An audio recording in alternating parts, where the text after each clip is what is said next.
ବୈଜ୍ଞାନିକ ମାନେ ବର୍ତ୍ତମାନ ଦେଖିଲେଣି ଫସଲ ପାଖରେ ସଙ୍ଗୀତ ପ୍ରୟୋଗ ଦ୍ୱାରା ଫସଲ ଅଧିକ ଉତ୍ପାଦନ ହେଉଛି।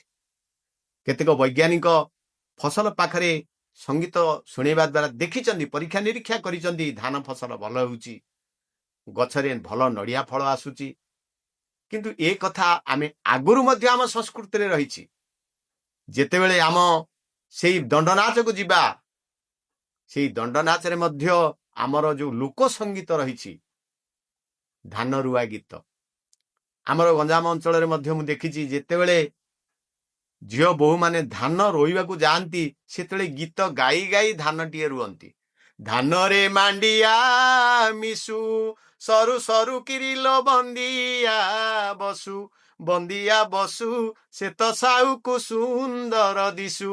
ଏପରି ହୁଳୁହୁଳା ବଜାନ୍ତି। ଦେଖନ୍ତୁ, ହୁଳୁହୁଳାଟା ହେଉଛି ବାଦ୍ୟ ଏବଂ ଗାଇବାଟା ହେଉଛି ଗୀତ। ଏଇଭଳି ଗାଇ ଗାଇ ଯେତେବେଳେ ଗୋଟିଏ ଧାନ ଗଛକୁ ରୋପଣ କରନ୍ତି, ସେଇ ଧାନ ଅଧିକ ଫଳ ଦିଏ।